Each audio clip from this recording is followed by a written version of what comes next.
കേരളത്തിൽ ജീവിച്ചിരുന്ന ഭക്തകവി പ്രമുഖരിൽ ഒരാൾ. 1547 മലപ്പുറത്തു ജനനം. അദ്ദേഹത്തിൻ്റെ പേരെന്താണെന്ന് വ്യക്തമല്ല. പകരം അദ്ദേഹം അറിയപ്പെടുന്നത് അദ്ദേഹത്തിൻ്റെ ഇല്ലത്തിൻ്റെ പേരിലാണ്.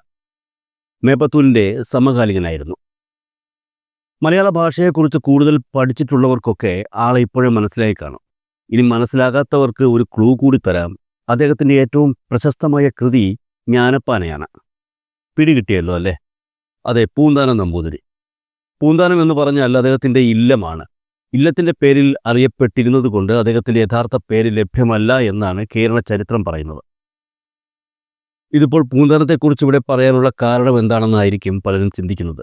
ഒരു കാര്യവുമില്ല, അദ്ദേഹവുമായി ബന്ധപ്പെട്ട് ഒരു ചോദ്യം ചോദിക്കാനാണ്. അതിനുള്ള ഒരു തുടക്കമിട്ടതാണ്. തുടക്കം കുറച്ച് വലുതായി പോയെന്ന് തോന്നുന്നു. സോറി. ഇനിയാണ് ചോദ്യത്തിലേക്ക് വരുന്നത്. ഈ പറഞ്ഞ പൂന്താനം നമ്പൂതിരിയും കേരളത്തിലെ കോൺഗ്രസ് പാർട്ടിയും തമ്മിൽ എന്തെങ്കിലും ബന്ധമുണ്ടോ? പൂന്താനം നമ്പൂതിരിയും കേരളത്തിലെ കോൺഗ്രസ് പാർട്ടിയും തമ്മിൽ ബന്ധമുണ്ടോ എന്ന് ചോദിച്ചാൽ പ്രത്യക്ഷത്തിൽ പറയത്തക്ക ബന്ധമൊന്നും കാണാൻ സാധിക്കുന്നില്ല. എന്നാൽ അദ്ദേഹം എഴുതിയ ജ്ഞാനപ്പാനയിലെ ചില വരികളുമായി കേരളത്തിലെ കോൺഗ്രസ് പാർട്ടിക്ക് ബന്ധമുണ്ട്. കണ്ടുകണ്ടങ്ങിരിക്കും ജനങ്ങളെ കണ്ടില്ലെന്ന് വരുത്തുന്നതും ഭവാൻ, 2-4 ദിനം കൊണ്ടൊരുത്തനെ തണ്ടിലേറ്റി നടത്തുന്നതും ഭവാൻ, മാളികമുകൾ ഏറിയ മന്നൻ്റെ തോളിൽ മാറാപ്പു കയറ്റുന്നതും ഭവാൻ. നമ്മൾ നേരത്തെ പറഞ്ഞ പൂന്താനത്തിൻ്റെ ജ്ഞാനപ്പാനയിലെ വരികളാണിത്. ഏതൊരു മലയാളിക്കും കേട്ടാൽ അപ്പോൾ മനസ്സിലാകുന്ന വളരെ സിമ്പിളായിട്ടുള്ള കുറേ വരികൾ. അതായത് ഇന്ന് ഉന്നതിയിൽ നിൽക്കുന്ന ഒരാൾക്ക് എല്ലാം നഷ്ടപ്പെട്ട് താഴേക്ക് വരാൻ വലിയ സമയം വേണ്ട എന്ന് വ്യക്തമായി പറഞ്ഞു തരുന്ന വരികളാണ് ജ്ഞാനപ്പാനയിലൂടെ പൂന്താനം എഴുതി വച്ചിട്ടുള്ളത്. ഈ വരികളും കേരളത്തിലെ കോൺഗ്രസ് പാർട്ടിയുമായി ബന്ധമുണ്ടെന്നാണ് ഞാൻ പറഞ്ഞത്. എന്താണ് ആ ബന്ധമെന്നല്ലേ പറഞ്ഞു തരാം. ശബരിമല സ്വർണ്ണക്കൊള്ള വിഷയവും അതുമായി ബന്ധപ്പെട്ട് പുറത്തിറങ്ങിയ പാട്ടും ഈ തെരഞ്ഞെടുപ്പിൽ കോൺഗ്രസിനെ ജയിപ്പിച്ചു എന്നാണ് പൊതുവെ പറയുന്നത്. എന്നാൽ തെരഞ്ഞെടുപ്പ് കഴിഞ്ഞപ്പോൾ കാര്യങ്ങൾ എടുത്തു തിരിച്ചിട്ടതുപോലെയായി എന്ന് പറയുന്നതാണ് ശരി. ഇനി ഒന്നല്ല, 1000 പാരഡി പുറത്തിറങ്ങിയാലും സ്വർണ്ണക്കൊള്ള കേസിൽ ഇപ്പോൾ കോൺഗ്രസ് എത്തി നിൽക്കുന്ന ആ സാഹചര്യം മറികടക്കാൻ കഴിയുമെന്ന് തോന്നുന്നില്ല.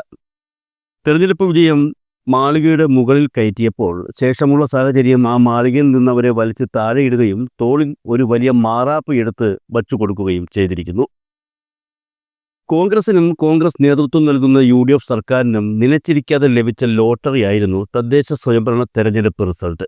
സത്യം പറഞ്ഞാൽ UDFോ അവരുടെ ഏതെങ്കിലും ഒരു ഘടകകക്ഷിയോ ഒന്നും ഇത്തരത്തിലുള്ള ഒരു റിസൾട്ട് പ്രതീക്ഷിച്ചതായി എനിക്ക് തോന്നുന്നില്ല. സത്യമാണ്. കാരണം ഇത്തരത്തിലുള്ള ഒരു റിസൾട്ട് പ്രതീക്ഷിക്കണമെങ്കിൽ അതിനനുസരിച്ചുള്ള എന്തെങ്കിലും മേന്മ അവർക്ക് വേണ്ടേ?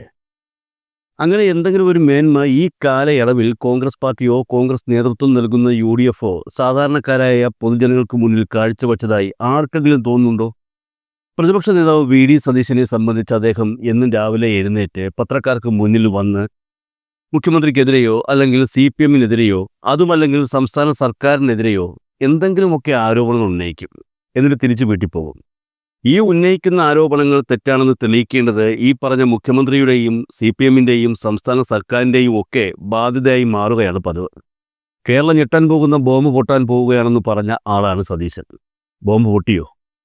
മുഖ്യമന്ത്രി മാധ്യമപ്രവർത്തകർക്ക് വെറുതെ കാശ് കൊടുത്തു എന്ന് പറഞ്ഞ ആളാണ് സതീശൻ.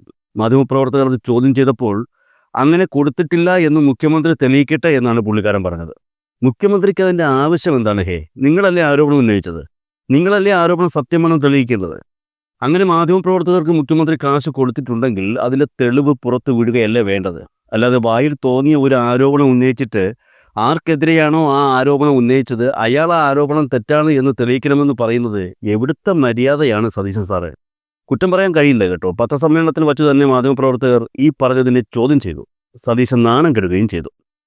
അപ്പോൾ പറഞ്ഞു വന്നത് ഇത്തരത്തിലുള്ള ഒരു റിസൾട്ട് UDFും കോൺഗ്രസും പ്രതീക്ഷിച്ചിരുന്നില്ല എന്നാണ്. എന്നാൽ റിസൾട്ട് വന്നപ്പോൾ കോൺഗ്രസും UDFും ഞെട്ടി.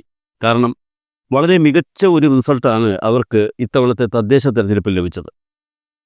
ഈ തെരഞ്ഞെടുപ്പ് ഫലപ്രഖ്യാപനത്തിന് ശേഷമാണ് ഒരു പാട്ട്, അതും ഒരു പാരഡി പാട്ട് UDFിൻ്റെ വിജയാഘോഷത്തിന് ഇടയിലേക്ക് നടന്നു കയറുന്നത്.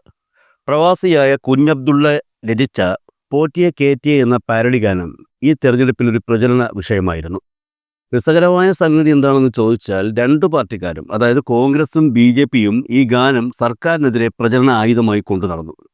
എന്നാൽ ഈ പാട്ട് എഴുതിയ വ്യക്തി ഒരു കോൺഗ്രസ്സുകാരനാണെന്ന് തൻ്റെ അഭിമുഖത്തിലൂടെ തുറന്നു പറഞ്ഞിട്ടുണ്ട്. കോൺഗ്രസ്സുകാരനല്ല, പുള്ളിക്കാരൻ ലീഗുകാരനാണെന്നും മറ്റു ചിലർ പറയുന്നുണ്ട്. എന്തായിരുന്നാലും പുള്ളിക്കാരൻ UDF അനുഭാവിയാണ് എന്ന കാര്യം ഉറപ്പാണ്.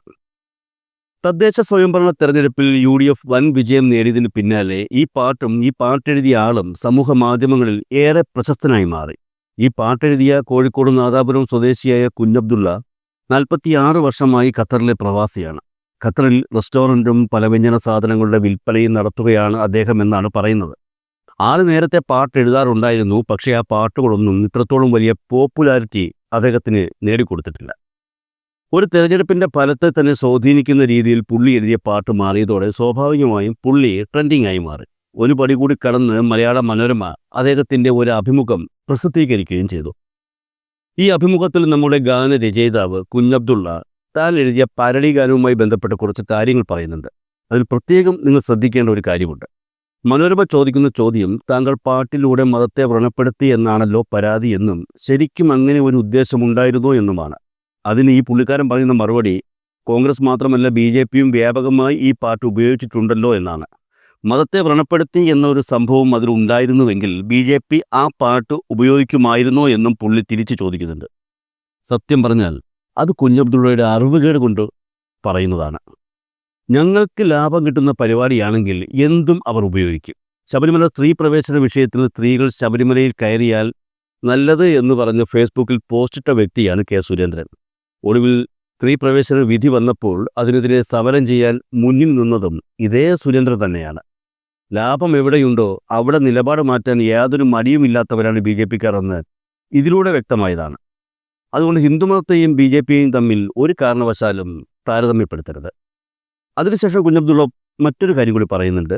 ഇതിനു മുൻപ് K. കരുണാകരനെ പരിഹസിച്ചും അവർ ഇതേ പാട്ടിൻ്റെ പാരഡി ഇറക്കിയിട്ടുണ്ട് എന്ന്. ഇതിൽ നിന്നും മനസ്സിലാക്കുന്ന കാര്യം, ഈ പറയുന്ന കുഞ്ഞബ്ദുള്ള ഒരു കലാകാരൻ മാത്രമല്ല നുണയനും കൂടിയാണ് എന്നാണ്. കാരണം CPM കരുണാകരനെ കളിയാക്കി അത്തരത്തിലുള്ള ഒരു പാട്ട് ഇറക്കിയിട്ടില്ല.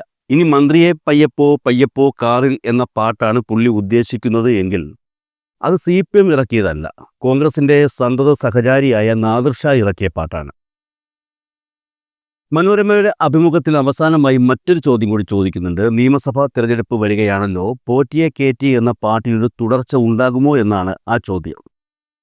തിരഞ്ഞെടുപ്പ് ഫലം വന്ന അന്നേ ദിവസം തന്നെ ഞാൻ മറ്റൊരു പാട്ട് എഴുതിയിട്ടുണ്ട് എന്ന് ആവേശത്തോടെ പറഞ്ഞുകൊണ്ടാണ് പുള്ളി ഉത്തരത്തിലേക്ക് കടക്കുന്നത്.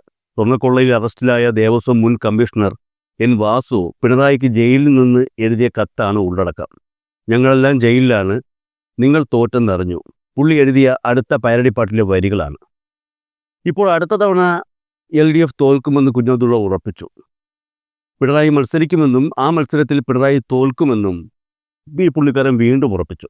സ്ഥിരമായി എഴുതുന്ന ശൈലിയിൽ നിന്ന് വ്യത്യസ്തമായാണ് ഈ പാട്ട് എഴുതിയിരിക്കുന്നത് എന്നാണ് പുള്ളി പറയുന്നത്. റെക്കോർഡ് ചെയ്ത് എപ്പോൾ റിലീസ് ചെയ്യണമെന്ന് ഉദ്ദേശിച്ചിട്ടില്ല എന്നും പുള്ളി വ്യക്തമാക്കുന്നുണ്ട്. അതിനൊപ്പം തന്നെ വളരെ പ്രധാനപ്പെട്ട ഒരു വിവരം കൂടി പുള്ളി അഭിമുഖത്തിൽ ഈ ചോദ്യത്തിന് ഉത്തരമായി പറയുന്നുണ്ട്. ഈ പാട്ട് പുറത്തിറക്കുന്നത് മലപ്പുറം ജില്ലാ UDF കമ്മിറ്റിയാണ് എന്ന്. ഈ വരികൾ എഴുതി അവരെ ഏൽപ്പിച്ചിട്ടുണ്ട് എന്നും പുള്ളി പറയുന്നുണ്ട്. അതായത് പോറ്റിയെ കേറ്റി എന്ന പാരഡി ഗാനത്തിൻ്റെ രണ്ടാം ഭാഗത്തിൻ്റെ വരികൾ എഴുതി മലപ്പുറത്ത് UDF നേതാക്കളെ ഏൽപ്പിച്ചിട്ടുണ്ട് എന്നും വരുന്ന നിയമസഭാ തെരഞ്ഞെടുപ്പിനോടനുബന്ധിച്ച് ആ വരികൾ ട്യൂൺ ചെയ്ത് ഗാനമാക്കി പുറത്തിറങ്ങും എന്നാണ് കുഞ്ഞബ്ദുള്ള ഈ പറഞ്ഞതിനർത്ഥം. എന്നാൽ പ്രവാസ ലോകത്തെ KMCC കേന്ദ്രങ്ങളിൽ നിന്ന് ലഭിക്കുന്ന വിവരങ്ങളുടെ അടിസ്ഥാനത്തിൽ ഈ പറഞ്ഞ കുഞ്ഞബ്ദുള്ളയുടെ രണ്ടാം ഗാനം പുറത്തിറങ്ങില്ല എന്നാണ് വിവരം. തെരഞ്ഞെടുപ്പിന് മുൻപ് ഒരു ഗാനം വച്ച് നേട്ടം കൊയ്ത UDF തെരഞ്ഞെടുപ്പിന് ശേഷം ആ ഗാനത്തിൻ്റെ പേരിൽ തന്നെ പ്രതിരോധത്തിലായി നിൽക്കുകയും പ്രധാനപ്പെട്ട കോൺഗ്രസ് നേതാക്കൾ ഉണ്ണികൃഷ്ണൻ പോറ്റിയുമായി കൂട്ടുകൂടിയതിൻ്റെ പേരിൽ ഇപ്പോൾ പ്രതിസന്ധിയിലായി നിൽക്കുകയും ചെയ്യുന്ന സാഹചര്യത്തിൽ കുഞ്ഞബ്ദുള്ളയുടെ പാട്ട് പുറത്തിറക്കേണ്ട എന്നാണ് മലപ്പുറം UDF കമ്മിറ്റി തീരുമാനിച്ചിരിക്കുന്നത് എന്നാണ് വിവരം. പാട്ട് എഴുതുകയാണെങ്കിൽ സോണിയാഗാന്ധിയെ വരെ പാട്ടിൽ ഉൾപ്പെടുത്തേണ്ടി വരുമെന്നാണ് സ്വർണ്ണക്കൊള്ള കേസിൻ്റെ ഈ മുന്നോട്ട് പോക്കിൽ വ്യക്തമാകുന്നത്. അടൂർ പ്രകാശും ആൻഡോ ആൻ്റണിയും അന്തരിച്ച പ്രയാർ ഗോപാലകൃഷ്ണനുമൊക്കെ പാട്ടിലെ കഥാപാത്രങ്ങളായി മാറേണ്ടി വരും. മാത്രമല്ല, ഈ സാഹചര്യത്തിൽ ഇത്തരത്തിലുള്ള ഒരു ഗാനം പുറത്തിറക്കിയാൽ അതിനേക്കാൾ വലിയ ഗാനം LDF പുറത്തിറക്കുമെന്ന് കോൺഗ്രസിന് നന്നായി അറിയുകയും ചെയ്യാം. ഈ ഒരു കാരണം കൊണ്ട് തന്നെയാണ് പോറ്റിയെ കേറ്റി എന്ന ഗാനത്തിൻ്റെ രണ്ടാം ഭാഗം പുറത്തിറക്കേണ്ട എന്ന് പാർട്ടിയുമായി ബന്ധപ്പെട്ടവർ തീരുമാനിച്ചിരിക്കുന്നത് എന്നാണ് അറിയാൻ കഴിയുന്നത്.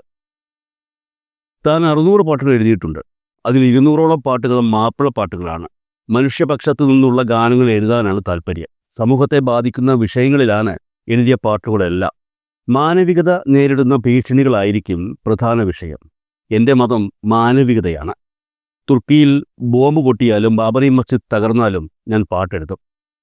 പൈരളികാരൻ എഴുതിയ കുഞ്ഞബ്ദുള്ള മനോരമയോട് പറഞ്ഞ കാര്യങ്ങളാണ്. ഇത്രയും മാനവികത താങ്കൾക്കുണ്ടെങ്കിൽ ഒരു കാര്യം ഒന്ന് പറഞ്ഞോട്ടെ. താങ്കൾ നേരത്തെ പാട്ടിലൂടെ CPM-നെ പരിഹസിച്ച സ്വർണ്ണക്കൊള്ള കേസുമായി ബന്ധപ്പെട്ട് പുതിയ അന്വേഷണ കണ്ടെത്തലുകളുടെ അടിസ്ഥാനത്തിൽ ഒരു പാട്ട് എഴുതാമോ? എന്നാൽ താങ്കളെ സമ്മതിക്കാം. താങ്കൾ മതനിരപേക്ഷതയ്ക്ക് വേണ്ടിയാണ് സംസാരിക്കുന്നത് എന്നും മാനവികതയ്ക്ക് വേണ്ടിയാണ് താങ്കൾ നിലകൊള്ളുന്നത് എന്നും ബാക്കിയുള്ളവർ വിശ്വസിക്കും. അല്ലാതെ ഞാൻ ഭയങ്കര മതനിരപേക്ഷകനാണ്, മാനവികതയാണ്, കൊക്കാണ്, കുടച്ചക്രമാണ് എന്നൊന്നും പറഞ്ഞിട്ട് ഒരു കാര്യവുമില്ല. സംസാരത്തിനൊത്ത് താങ്കളുടെ വരികൾ വളയുന്നില്ല എന്നുള്ളതാണ് യഥാർത്ഥ പ്രശ്നം. എന്തായാലും പോറ്റിയെ കേറ്റിയ ഗാനത്തിൻ്റെ 2ാം ഭാഗം മുടങ്ങിപ്പോയ സ്ഥിതിക്ക് പാരഡി വിട്ട് വീണ്ടും മാപ്പിളപ്പാട്ടിലേക്ക് തിരിയുന്നതായിരിക്കും താങ്കൾക്ക് നല്ലത് എന്ന് തോന്നുന്നു.